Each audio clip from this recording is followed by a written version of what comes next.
عمر نے اس کی بات کاٹ دی۔ میں نے جھوٹ بولا تھا۔ اگر یہ کہتا کہ میں تمہیں ساتھ لے کر جانا چاہتا ہوں تو تم کبھی نہ آتی۔ اس پر اطمینان ابھی بھی برقرار تھا، مگر اب علیزے کی جان پر بنی ہوئی تھی۔ آپ کو اندازہ ہے کتنی دیر ہو گئی ہے؟ نانو بہت ناراض ہوں گی۔ نہیں ہوتی یار، اور اگر ہوتی بھی تو میں کہہ دوں گا کہ میں زبردستی تمہیں ساتھ لے کر گیا تھا۔ عمر نے ساتھ چلتے ہوئے اسے تسلی دی۔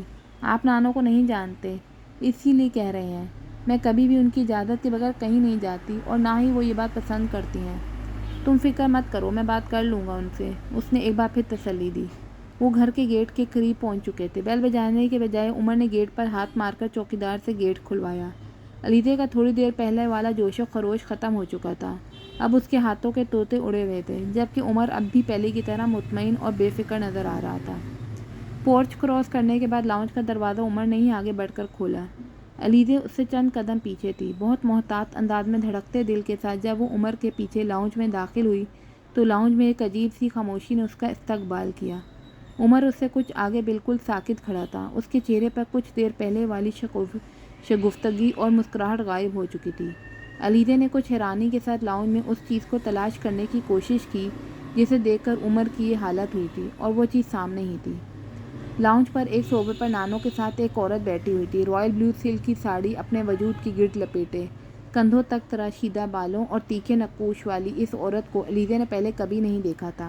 وہ دونوں اتنی خاموشی کے ساتھ اندر آئے تھے کہ نانو اور اس عورت کو پتہ نہیں چلا۔ وہ دونوں چائے پینے کے ساتھ بہت مدھم آواز میں کوئی بات کر رہی تھیں اور ایک دوسرے کی طرف متوجہ تھیں۔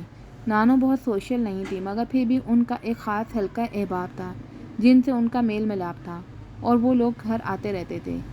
اس وقت علیزے بھی اس عورت کو نانو کی ایسی ہی کوئی واقف سمجھی تھی، مگر آخر عمر اس عورت کو دیکھ کر اس طرح ریئیکٹ کیوں کر رہا ہے؟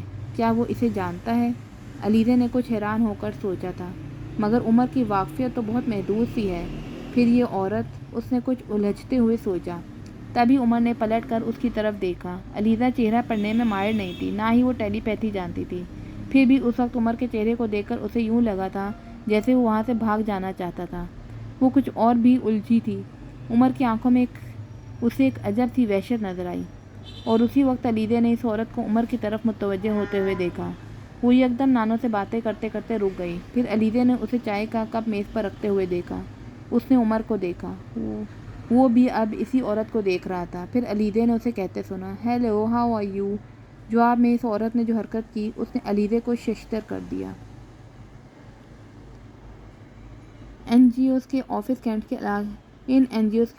کینٹ کے علاقے میں ہیں، اور ظاہر ہے یہ تو ناممکن ہے کہ آرمی کے علاقے میں ہونے والی ایسی سرگرمیاں آرمی کی ایجنسی سے خفیہ ہوں، مگر وہ بھی صرف رپورٹس دے دیتے ہیں، کچھ کر نہیں سکتے۔ وہاں اس عمارت کے بڑے کمرے میں سب لوگوں کے ساتھ بیٹھے ہوئے اسے عمر کی بات بے اختیار یاد آئی۔ وہ لوگ لاہور سے سیدھا اس گاؤں میں جانے کے بجائے پہلے اس این جی او کے آفس میں گئے جو شہر کے اندر کینٹ کے علاقے میں ایک خاصی بڑی کوٹھی میں واقع تھا۔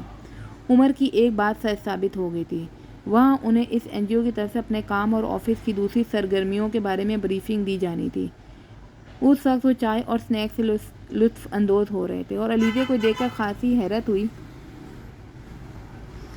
کہ اس نسبتاً قدامت پسند علاقے میں بھی لڑکیوں کی ایک بڑی تعداد اس این جی اوز کے لیے کام کر رہی تھی، جو خاصی حیران کن بات تھی۔ آفس کی عمارت کا ایک جائزہ لیتے ہوئے اسے قدم قدم پر حیرانی ہوئی تھی۔ عمارت میں موجود سہولتیں نہ صرف بے حد جدید تھیں بلکہ خاصی وافر تھیں۔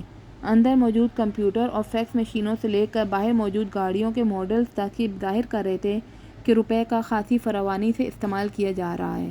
این جی اوز اگر واقعی دیہی علاقوں میں ریفارمرز اور سوشل ڈیولپمنٹ کے لیے کام کر رہی ہیں تو پھر ان کے آفیسز بھی ان ہی گاؤں وغیرہ میں ہونے چاہیے تاکہ وہ لوگوں کے ساتھ مسلسل اور بہتر رابطے میں رہیں، مگر کسی بھی این جی او کا آفس تم گاؤں کے اندر نہیں دیکھو گے۔